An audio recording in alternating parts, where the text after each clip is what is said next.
Assalamualaikum warahmatullahi wabarakatuh.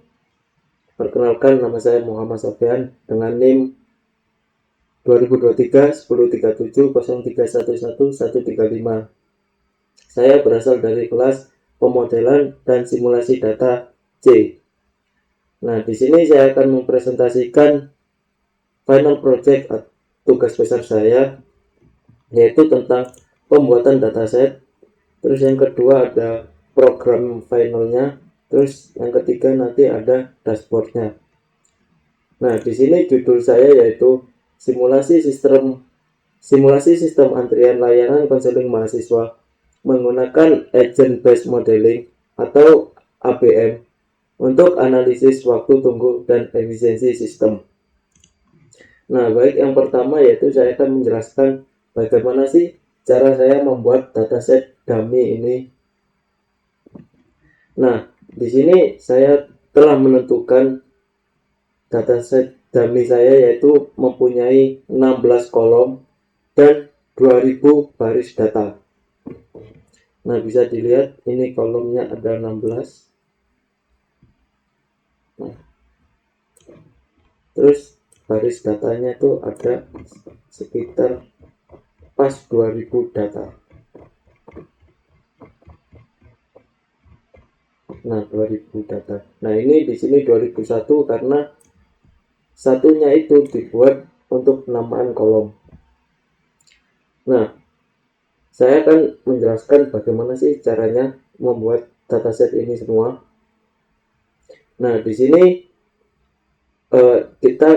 saya kasih contoh yang pertama, yaitu fokus di standen 1 ini. Nah, ibarat saya membuka tempat konseling ini pukul 8. Nah, setelah saya buka pukul 8, itu ternyata mahasiswa pertama datangnya itu 2 menit setelah saya buka. Nah, 2 menit ini saya masukkan ke inter arrival time, yang dimana waktu kedatangan mahasiswanya. Nah, arrival time-nya 8 lebih 2 menit. Kenapa di sini 8 lebih 2 menit? Karena setelah saya buka di jam 8 itu, mahasiswa pertama itu datang 2 menit setelah saya buka. Jadi di sini arrival time-nya otomatis di 8 lebih 2 menit. Nah, terus di sini ada kolom ketiga yaitu service time 21 menit.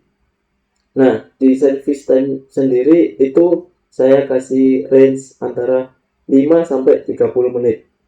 Nah, jadi ini istilahnya tuh random antara 5 sampai 30 menit. Nanti untuk penjelasan randomnya itu gimana nanti ada di program. Nah, di sini di kolom keempat ada service begin, yang dimana ini awal mahasiswa tersebut dilayanin oleh konselornya ini.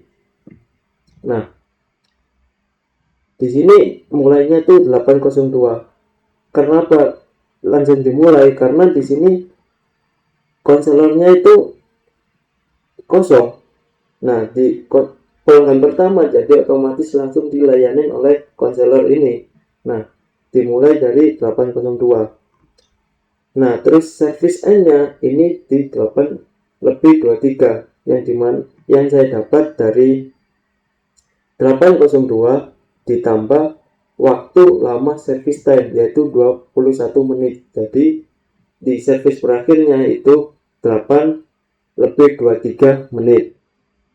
Nah, terus kolom selanjutnya ada waiting time. Di sini 0. Kenapa waiting time 0? Karena si mahasiswa nomor 1 ini tidak menunggu waktu antrian. Jadi datang langsung dilayanin. Makanya di sini waiting time-nya 0. Nah, ini selanjutnya ada konselor IDLE time, yang dimana ini adalah waktu menunggu konselornya, yaitu di kolom pertama, di baris pertama ini terhitung 2 menit. Karena seperti yang saya jelaskan awal, mahasiswa pertama datang itu 2 menit setelah saya membukanya. Jadi konselornya itu menunggu 2 menit.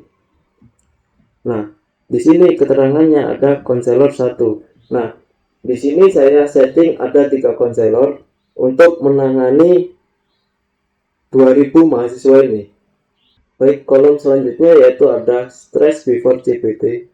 Nah, di sini yaitu sifatnya independen, jadi tidak ada perumusan khusus. Nah, di stress before CPT sendiri itu saya settingnya di rentan 0,400 sampai 0,950 untuk menentukan antara stres rendah sampai ke tingkat tinggi. Nah, terus di selanjutnya ada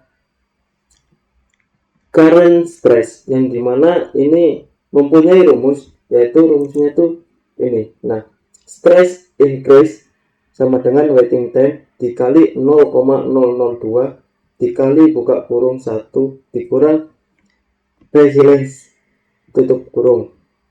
Nah, stress increase ini maksudnya yaitu adalah simulasi peningkatan stres. Jadi kan saya mempunyai di mahasiswa pertama ini stresnya 0,653. Nah, ini kenapa kok current stresnya ini tetap sama kayak stress before CPT? Karena current stress ini dipengaruhi oleh waiting time. Nah, karena waiting time-nya 0, jadi stresnya tuh tidak nambah. Nah, bisa dilihat stresnya tetap sama before sama current stress. Nah, jadi nilainya sama, tidak nambah. Jikalau kita nanti di sini ada waiting time-nya 2 menit. Nah, bisa jadi di current stress-nya ini meningkat dari stress before CPT karena si mahasiswa tersebut ada stres menunggu untuk giliran dilayaninya itu. Baik, selanjutnya yaitu stress after CPT. Nah, di sini berbeda sama stress before CPT tadi. Kalau stress before CPT tadi itu nilainya di random, nah di sini stress after CPT itu ada perhitungannya. Nah, perhitungannya sendiri yaitu stress reduction atau penurunan stres sama dengan 0,449. Nah, 0,449 ini diambil dari resilience ini. Nah, di resilience ini sama kayak stress before CPT tadi, yaitu nilai independen.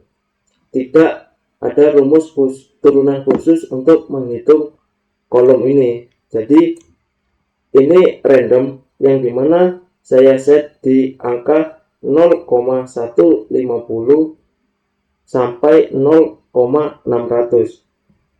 Nah, kolom ini berfungsi untuk perhitungan matematis 3 kontrol, yaitu untuk mengontrol stress after CPT, priority score, waiting tolerance. Nah, kita fokus dulu ke stress after CPT. Nah, kita diketahui resilience yang pertama yaitu 0,449. Nah, di sini 0,449 dikali 0,60. Nah, 0,60 ini apa? 0,60 ini adalah CPT powernya. Nah, jadi langsung dikali saja, yaitu hasilnya 0,2694. Nah, di hasil ini itu bukan hasil dari stress after CPT. Jadi untuk perhitungan stress after CPT-nya yaitu 0,653 ini dari skor awal stress before CPT dikurangi penurunan stresnya yang tadi yaitu 0,2694. Nah, hasilnya ketemu stress after CPT yaitu 0,3836. Nah, di sini sudah benar perhitungannya. Nah, untuk perhitungan after CPT-nya seperti itu. Nah, terus kita lompat ke priority score. Nah, di priority score sendiri itu juga sama, mempunyai perhitungan khusus. Nah, perhitungan khususnya yaitu stress before GPT dikali 0,7 ditambah 1 kurang resilience dikali 0,3.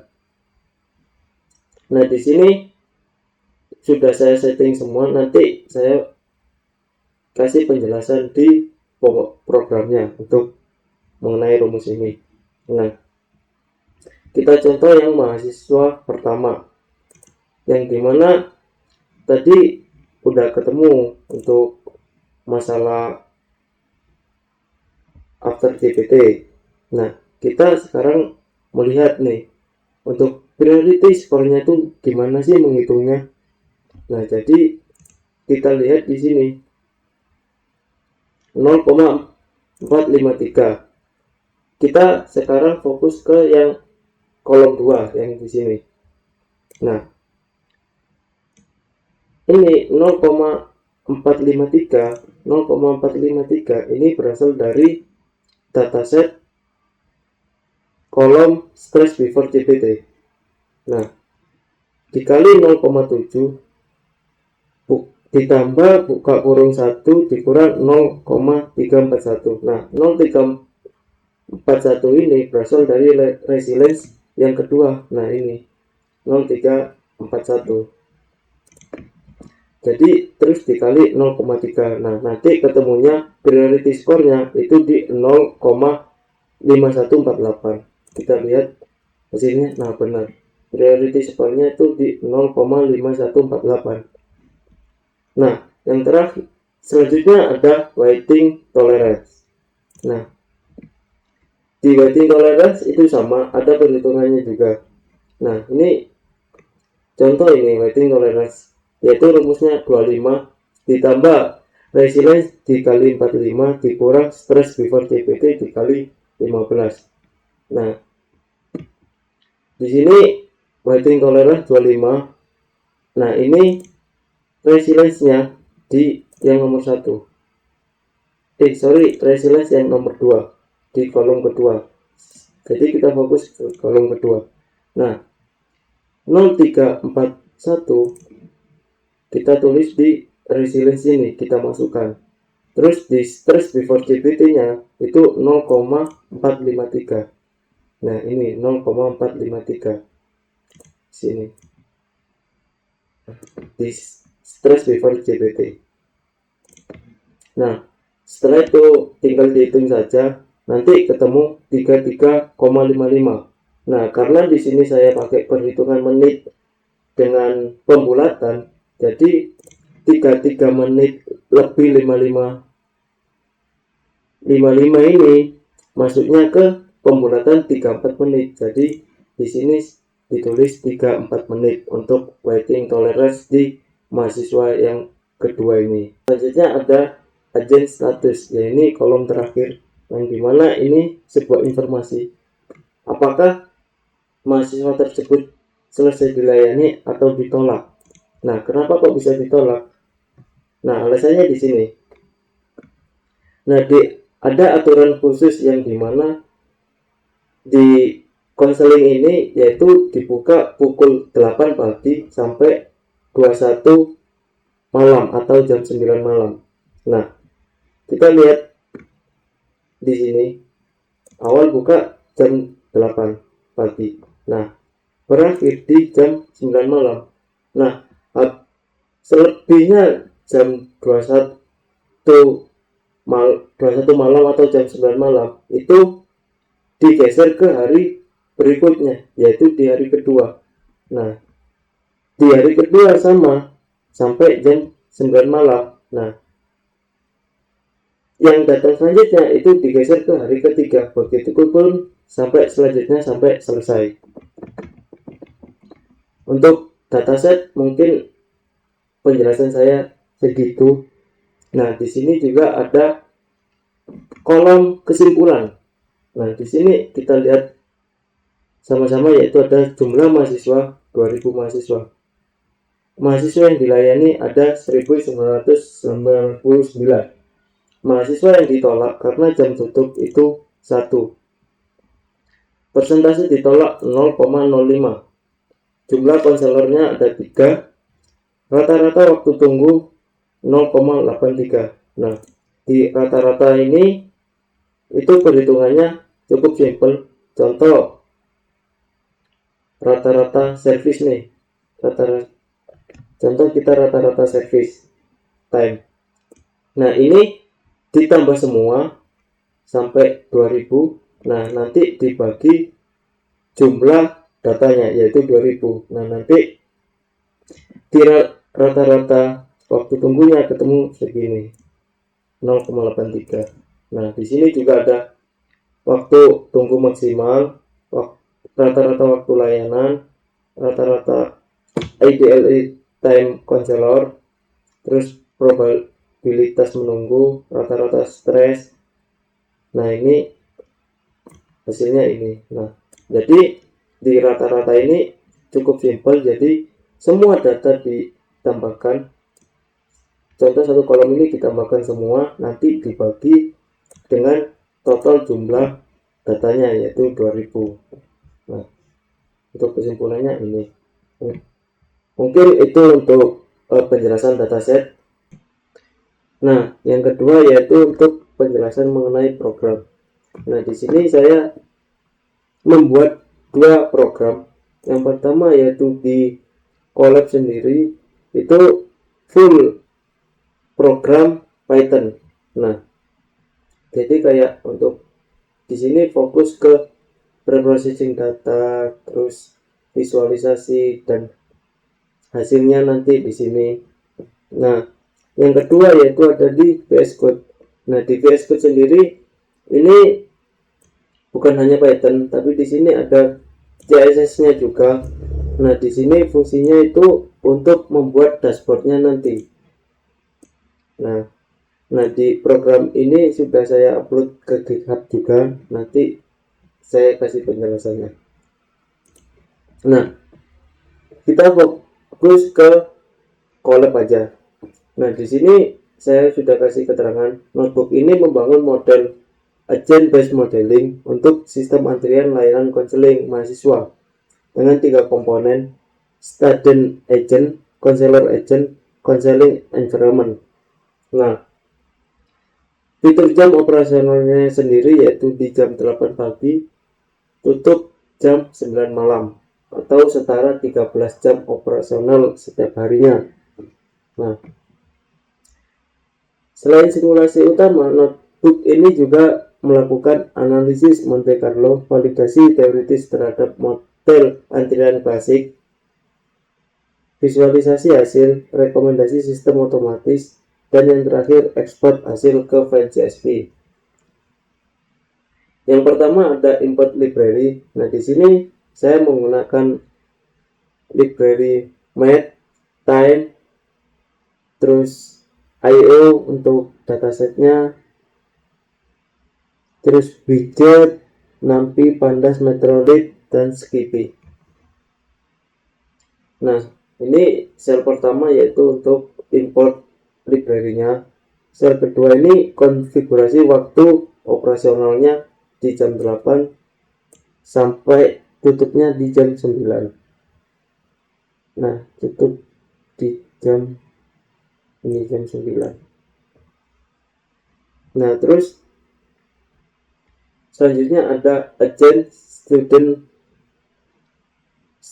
agent, yang dimana itu mempresentasikan mahasiswa sebagai agent yang memiliki atribut dan individual seperti waktu kedatangan atau arrival time, terus stress before CBT atau tingkat stres awal, terus resilience, terus priority resiko, toleransi waktu, peningkatan stres, perubahan stres setelah menerima layanan GPT. Nah, di sini ada kelas student agent yang dimana ada kolom yang sudah saya sebutkan tadi, itu ada student sendiri, arrival time, dan lain-lainnya. Nah, di sini ini untuk perhitungan kalkulasi prioritasnya. Nah, ini untuk rumusnya self stress before dikali 0,7 dan seterusnya. Nah, di sini juga ada kalkulasi perhitungan waiting tolerance. Nah, di sini ada rumusnya yaitu 25 ditambah self resilience dikali 45 dikurang self stress before dikali 15. Nah, ini nanti hasilnya berapa. Terus di sini juga ada perhitungan update stress while waiting. Jadi maksudnya di sini tuh programnya tuh untuk menghitung peningkatan stres setelah adanya waktu tunggu. Nah, ini. Nah, terus selanjutnya ini ada antrian yang keluar, yaitu maksudnya di mana mahasiswa dapat batal antri jika waktu tunggu melebihi toleransi seperti sebelumnya. Nah, pastinya keputusan ini membuat skenario lebih sesuai dengan agent based modeling nantinya. Nah, ini ada perhitungan untuk kalkulasi service waktunya. Nah, di sini dipengaruhi stres terkini atau stres awal, terus prioritas resiko, dan konselornya juga. Nah, di sini ada penjelasan untuk rumus-rumusnya. Nah, terus yang terakhir itu ada perilaku mahasiswa setelah menerima layanan CBT. Nah, ini untuk perhitungan stres after CBT-nya.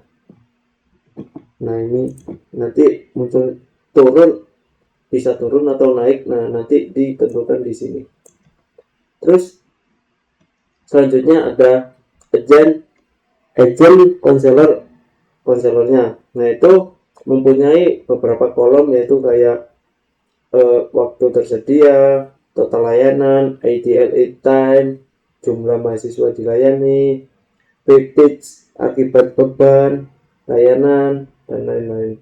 Nah, di sini ada aturan baru, yaitu aturan penolakan jika melebihi jam 21.00 atau jam tutupnya. Nah, ini untuk kelas agent konselornya seperti saya sebutkan tadi. Nah, ini untuk perhitungan backpage-nya dibatasin berapa. Terus ada perhitungan service dari agent 1, yaitu studentnya. Nah, ini untuk perhitungan ideal time-nya juga, waiting time. Terus di sini ada update untuk stresnya. Terus ini untuk toleransi atau sedang dilayani atau masih sibuk. Nah, ini untuk konselor agentnya, yaitu agent kedua. Nah, terus ada environment counseling. Nah, di sini maksudnya yaitu adalah seperti lingkungan agent based modeling sendiri. Nah, environment ini mengatur dari pembentukan agent, terus mengatur kedatangan, terus aturan memelihara konselor, jam operasional, interaksi antar agent, terus dan pencatatan hasil simulasinya. Nah, ini ada aturan keputusan environment mode Vivo. Jadi saya ini menggunakan mode Vivo itu, yaitu first in first out. Jadi yang masuk pertama itu dilayani pertama, seperti itu. Nah, di sini ini ada kayak keluaran data frame, kayak rival, terus service, sampai agent status dilayani atau ditolak dari perhitungan atasnya tadi. Nah, selanjutnya ada dataset generator. Nah, di sini ini fungsinya itu untuk membuat dummy yang dimana itu secara acak. Jadi di program ini bisa membuat dataset secara acak, dummy, atau memasukkan dataset lewat upload file. yaitu ketentuannya tuh harus file JSP. Nah, ini untuk sel ini itu berfungsi untuk membuat dataset dummy otomatis atau generate dataset otomatis. Nah, di sini selanjutnya ada sel validasi teoritis. Nah, ini fungsinya itu untuk menghitung ekspektasi waktu tunggu teoritis menggunakan formula Erlang-C untuk model antrian MMC. Nah, di sini ada laju kedatangan per menit, terus ada layanan per konselor. Kan tadi saya demokan di dataset ada 3. Nah, ini ada masing-masing, nanti ada rekapannya. Nah, ini override loadnya, waktunya, terus ini untuk probability LNC-nya. Nah, selanjutnya ada parameter simulasi. Nah, parameter simulasi ini yang diuji yaitu ada total mahasiswanya, GPR power, konselor, Monte Carlo-nya sendiri, usage. Nah, di usage ini maksudnya itu untuk seperti saya membuat generate dataset baru. Nah, kalau menggunakan usage ini saya bisa mengenerate dataset baru, tapi tetap hasilnya yang lama, jadi nggak pure baru. Nah, itu nilainya disimpan di usage ini. Nah, di sini saya kasih contoh di value-nya 42. Nah, di sini bebas isinya berapapun, yang penting mudah diingat saja. Nah, terus sel berikutnya yaitu ada sel untuk upload dataset atau unggah dataset. Nah, di sini bisa memilih salah satu dari 2 itu. Yang pertama tadi itu ada otomatis generate, terus yang kedua itu ada unggah dataset sendiri. Nah, tapi di unggah dataset ini ada beberapa ketentuan, yaitu harus ada kolom student, arrival time, terus stress before CPT, terus resilience ini. Nah, biar apa? Biar dari dataset itu bisa di-generate sempurna oleh sistem yang telah saya buat ini. Nah, contoh ini saya sudah mengunggah file yang dataset tadi. Nah, ini udah ke upload. Nah, terus ini fungsinya untuk meload datasetnya yang barusan. Nah, ini untuk menampilkan. Nah, di sini saya print itu 10 data. 10 data pertama. Terus selanjutnya ada eksekusi simulasi ABM. Nah, di sini simulasi ABM-nya itu baru dijalankan dari dataset yang telah saya upload itu, yang dimana untuk datasetnya itu ada jumlah konselor, terus ada student dan lain-lain. Nah, di sini ada kayak ID konselornya yang benar-benar melayani, jumlah konselor yang dibuat oleh model itu berapa. Ini mengikuti pembuatan model atau yang diinput di dalam dataset itu. Nah, di sini bisa dilihat dari dataset 10 pertama yaitu selesai dilayani semua. Jadi menandakan sistem ini berjalan dengan baik. Nah, terus selanjutnya ada indikator kinerja utama. Nah, ini merupakan perhitungan indikator kinerja utamanya, yaitu seperti kayak waiting, service, terus average konselor IDLE time, terus stress before, stress after. Nah, di sini tempatnya ini untuk alur kinerja utama dari sistem saya mengikuti dari dataset. Nah, ini sesuai dengan dataset saya tadi, yaitu indikator jumlah mahasiswanya total 2000, jumlah mahasiswa yang dilayani 1655, jumlah mahasiswa ditolak itu 345. Nah, kenapa di sini beda seperti yang pertama tadi? Karena di sini saya menggunakan sheet 42. Nah, sedangkan punya saya awal dataset itu saya generate dari dashboard ini, jadi tidak manual. Nah, jadi hasilnya ini. Terus selanjutnya ada visualisasi hasil simulasi. Nah, bisa dilihat ini untuk perbandingannya. Yang pertama ada perbandingan tingkat stres. Nah, yang hijau ini setelah CBT, yang merah ini sebelum CBT.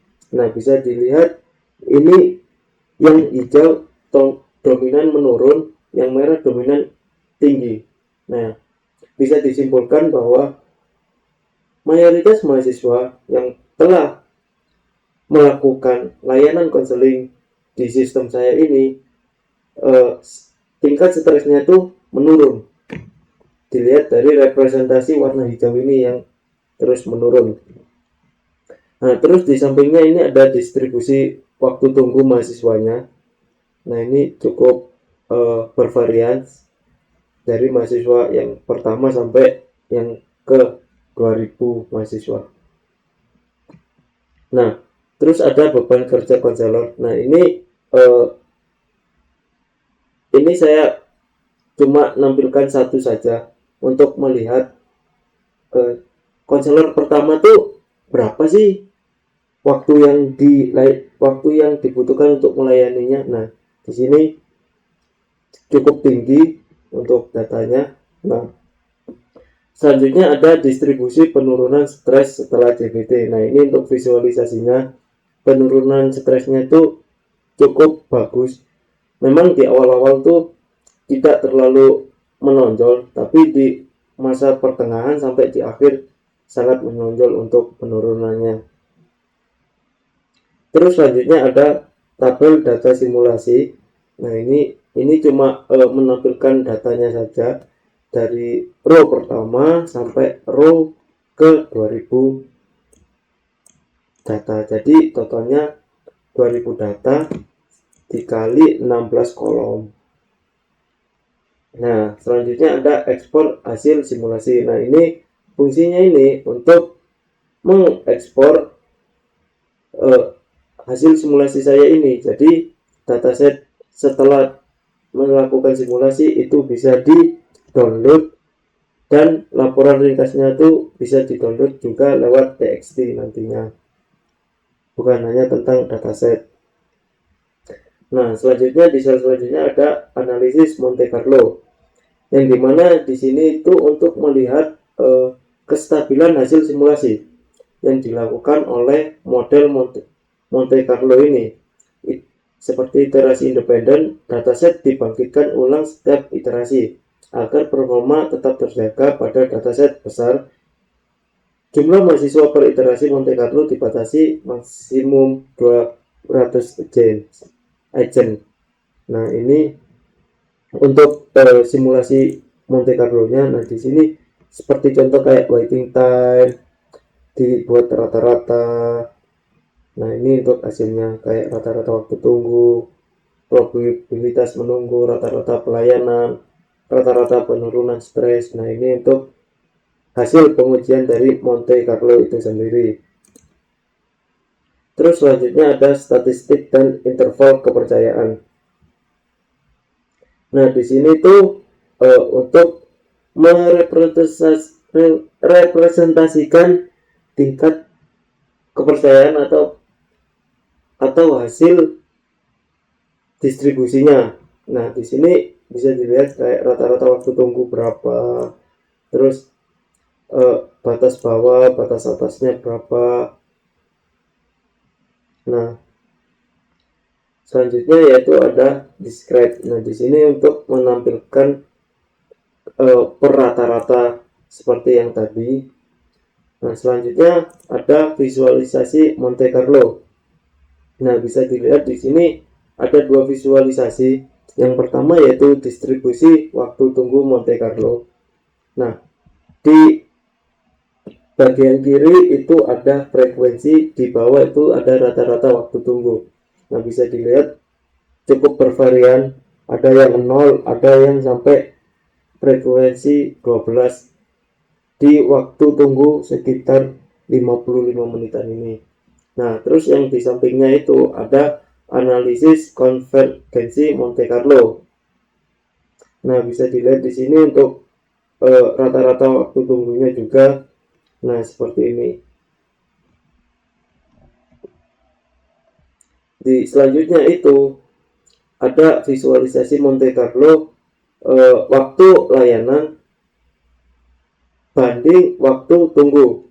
Nah, untuk rata-rata layanan itu yang warna biru di bawah ini, dan untuk rata-rata waktu tunggu ini yang hijau, agak sedikit hijau. Nah, bisa dilihat di sini ada hitungan menitnya juga, ada iterasi keberapanya itu. Nah, selanjutnya itu ada sel untuk validasi model teoritis, di mana ini waktu antar kedatangan mahasiswa dibangkitkan dari distribusi eksponensial atau proses kedatangan. Hasil simulasi ABM dapat dibandingkan dengan estimasi teoritis model antrian klasik. Nah, ini untuk program indikatornya juga. Di sini memakai indikator waktu tunggu simulasi ABM, waktu tunggu teoritis Erlansi berbentuk menit, terus selisihnya berapa persen, terus ada utilitas sistemnya itu berapa. Nah, ini untuk nilainya juga di sini langsung dihitung.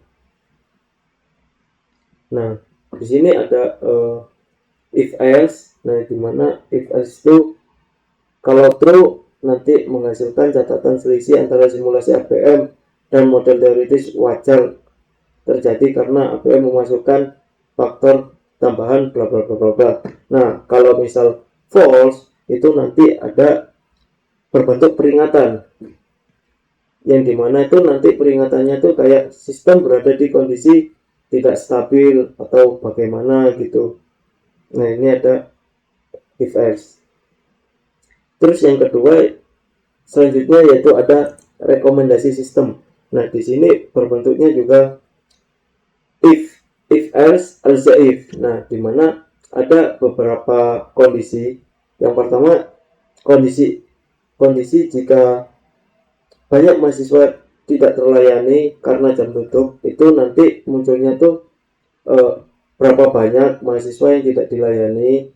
Terus ada else if yang dimana ada kondisi sistem antrian padat, nanti menghasilkan kayak rata-rata berapa lama sih menunggu mahasiswanya itu. Nah, terus ada else if lagi, yaitu dimana sistem ini berjalan sangat efisien gitu. Nah, di sini kalau muncul di else if ini berarti sistemnya tuh berjalan sangat lancar sesuai dengan yang diharapkan untuk membuat sistem ini dari awalnya tadi gitu.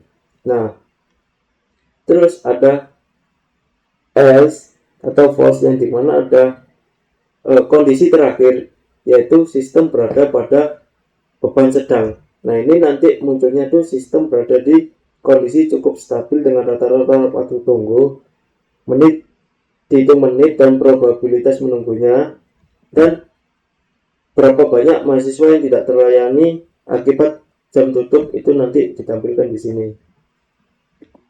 Nah, terus di sini ada asumsi saya, yaitu jam operasional seperti tadi jam 8 sampai jam 21.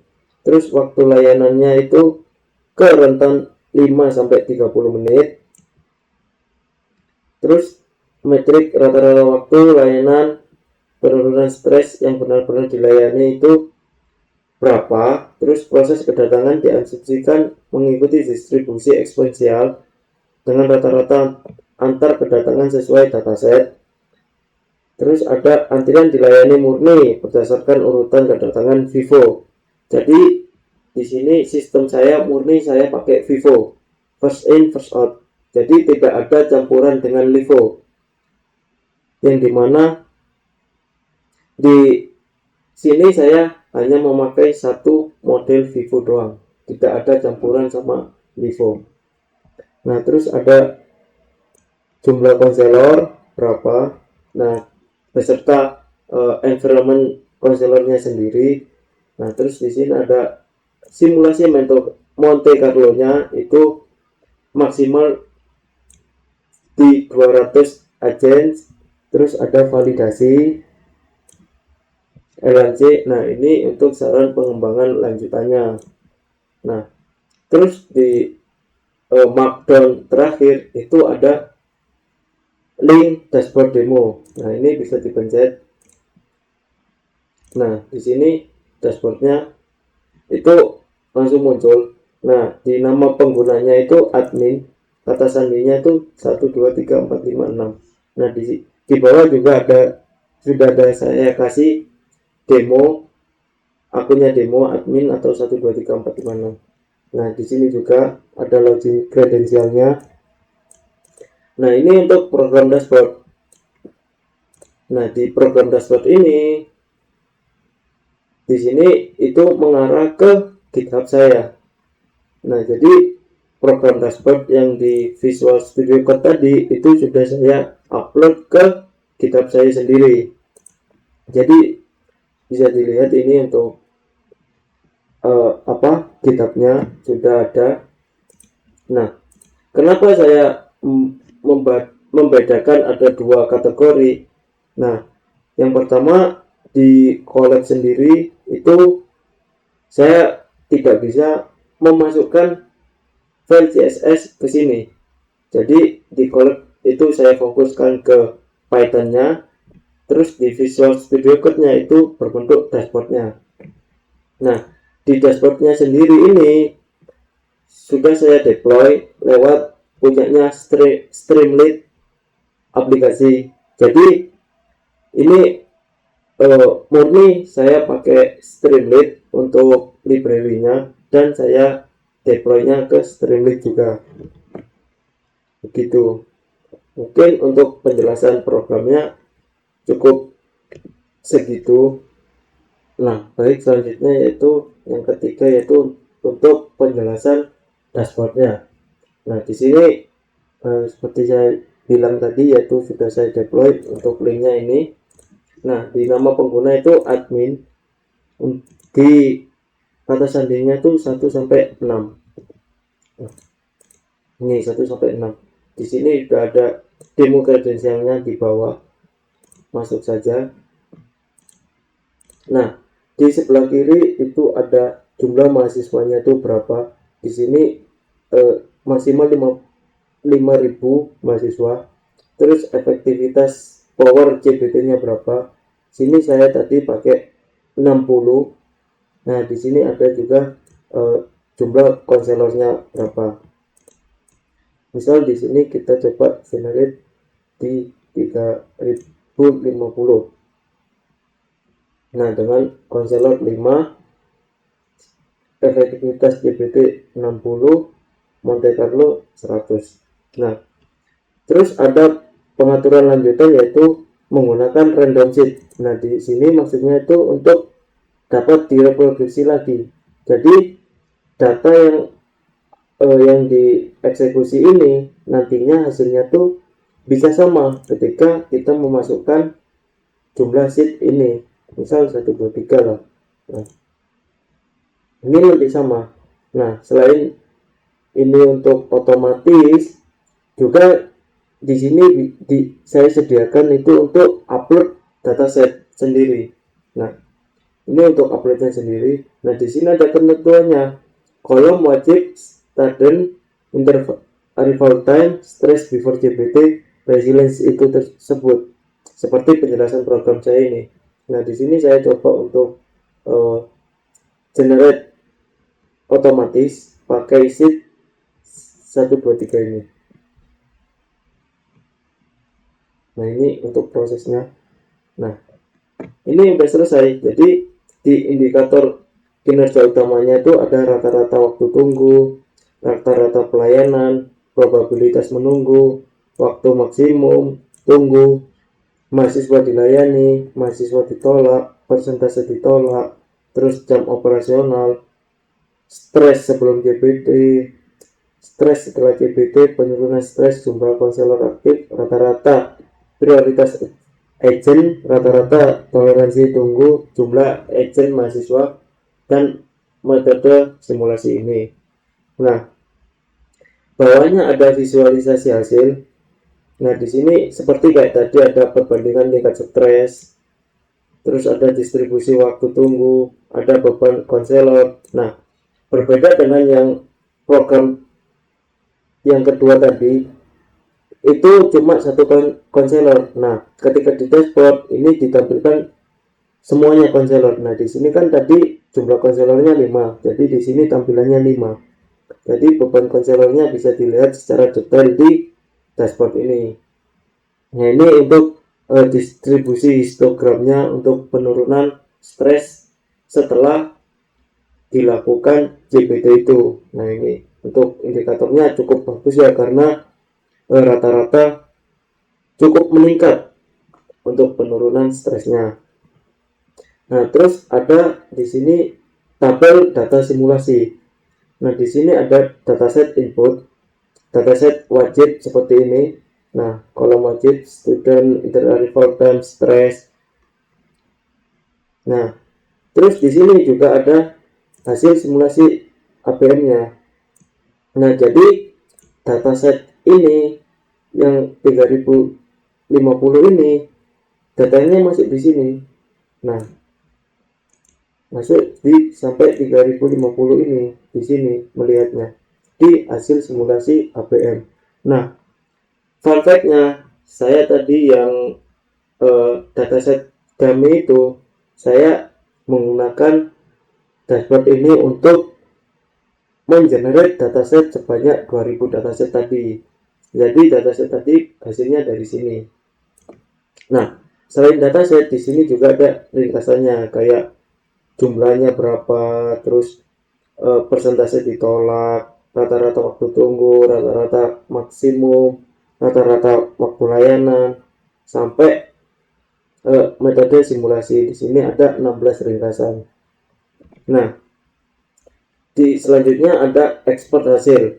Nah, di sini di unduh hasil simulasi CSV ini untuk mengunduh hasil simulasi APM ini. Nah, coba kita contohin. Nah, hasilnya berbentuk data yang tadi yang setelah disimulasi yaitu 3050 data. Nah, untuk yang unduh laporan ringkasan ini berbentuk PDF. Jadi ringkasan ini itu dapat diunduh di lewat sini untuk berbentuk PDF. Nah, ini untuk hasilnya sama kayak di web ini di dashboard. Nah, selanjutnya ada analisis Monte Carlo. Nah, di sini Monte Carlo menggunakan 200 mahasiswa per iterasi untuk menjaga performa. Jadi simulasi utama tetap 3050 mahasiswa, tapi per iterasi itu diambil 200 mahasiswa maksimal. Jadi kayak dipotong-potong begitu. Nah, di sini diketahui rata-rata waktu tunggunya cukup rendah, terus persentasenya juga ada, persentil waktu tunggunya juga, dan risiko antrian panjangnya berapa juga di sini. Nah, ini ada statistik deskriptifnya kayak rata-rata waktu tunggu, probabilitas menunggu, rata-rata pelayanan, terus di sini ada kayak describe-nya yaitu kayak count, min, max, dan lainnya. Nah, terus di sampingnya itu ada visualisasi distribusi waktu tunggu Monte Carlo. Nah, ini untuk visualisasinya seperti ini. Ini berdasarkan 100 iterasi dengan 200 mahasiswa per iterasi. Jadi satu iterasi 200 mahasiswa. Nah, ini dikali 100 berarti semuanya tuh tercakup masuk ke iterasi, cuma lewat potongan-potongan aja. Nah, terus selanjutnya ada visualisasi analisis konvergensi Monte Carlo. Nah, ini untuk melihat rata-rata kumulatif waktu tunggu seiring bertambahnya iterasi. Jadi garis putus-putus ini itu garis Erlang-C, kayak garis estimasi teoritis Erlang-C-nya ini di garis putus-putus warna emas ini. Nah, ini juga ada diketahui ada informasi ini Erlang-C gitu. Nah, terus selanjutnya ada waktu layanan dan perbandingan dengan waktu tunggu Monte Carlo. Ini untuk visualisasinya, yang dimana yang biru itu rata-rata layanan. Nah, yang hijau bawah itu rata-rata waktu tunggu. Nah, di sini dapat diketahui lewat iterasi Monte Carlo yang dipotong-potong satu iterasi maksimal 200 orang itu bisa menghasilkan rata-rata waktu tunggu yang cukup rendah. Nah, dibandingkan nantinya kalau semisal langsung 3000 mahasiswa jadi satu iterasi, mungkin bisa berbanding terbalik. Nantinya bisa saja rata-rata waktu tunggu yang melonjak naik dan rata-rata pelayanan itu menurun drastis. Nah, terus selanjutnya itu ada validasi model teoritis. Nah, ini untuk validasinya kayak waktu tunggu, waktu teoritis, dan selisihnya berapa. Nah, di sini ada rekomendasi sistem. Nah, di sini ada sistem berjalan efisien. Sistem ini menunjukkan performa baik, hanya 0,3% mahasiswa mengalami waktu tunggu dengan rata-rata 0,01 dan hampir seluruh mahasiswa dari total 3050 mahasiswa itu berhasil dilayani di jam operasional dan jumlah konselornya 5 sudah cukup dalam simulasi ini. Nah, semisal itu kita ganti simulasinya menjadi 1, jika kita hapus. Nah, ini bisa dilihat sistemnya langsung berubah menjadi tidak direkomendasikan. Jadi banyak mahasiswa tidak terlayani atau jam tutup. Nah, di sini juga dijelaskan sebanyak 512 mahasiswa itu tidak dilayani karena jamnya itu tutup.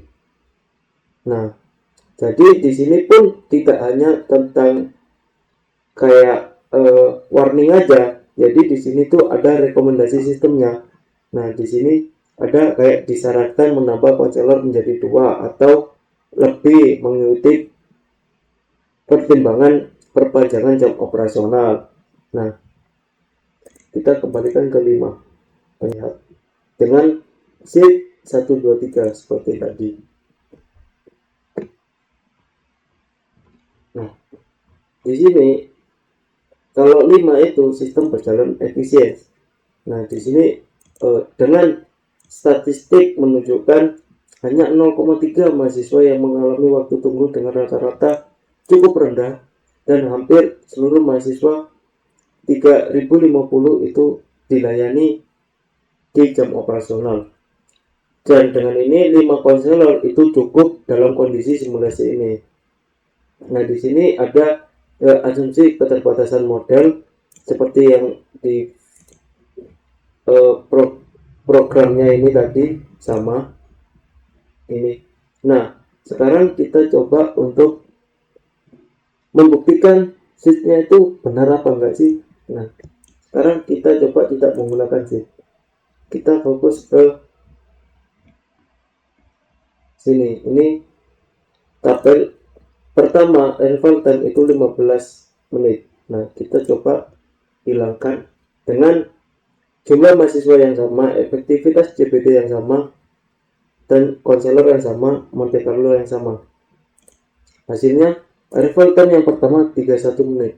Nah, ini menandakan ini berjalan dengan baik untuk random sheet-nya, yang dimana ketika tidak menggunakan random sheet itu sistem akan terus memproduksi ulang. Jadi kayak mengacak ulang hasil simulasinya di semua sisi ini. Nah, ketika kita kembalikan pakai sheet 1, 2, 3 tadi, Nah, maka simulasinya kembali ke sheet yang awal tadi, yang dimana nilai yang awal yang didemokan 3050 tadi itu tersimpan di sheet 123 begitu. Nah, selanjutnya itu saya mau mencoba apakah unggah dataset ini berhasil apa hanya cuma pajangan aja. Nah, saya coba ini untuk datasetnya. Nah, di sini kita tinggal menunggu saja. Kita jalankan simulasi. Nah, dataset berhasil diunggah 2000 mahasiswa yang dimuat. Jadi di dalam dataset ini itu ada 2000 mahasiswa. Nah, untuk simulasinya itu mengikuti hasil dataset ini. Nah, jadi kalau misal kita menggunakan unggah dataset ini, indikatornya terfokus ke unggah dataset ini, tidak terfokus ke yang atas lagi. Jadi kepindah ke dataset ini. Jadi meskipun dijalankan simulasi, tetap terfokus ke hasil simulasi yang berada di dalam dataset ini. Begitu. Nah, mungkin untuk dashboard itu cukup sekian dari saya. Nah, selanjutnya yaitu ini paper saya yang dimana saya di sini pakai template dari JJJID. Jadi begini templatenya. Nah, ini juga saya ikutin templatenya semua. Mungkin itu saja yang bisa saya jelaskan dari presentasi ini. Kurang lebihnya mohon maaf. Wassalamualaikum warahmatullahi wabarakatuh.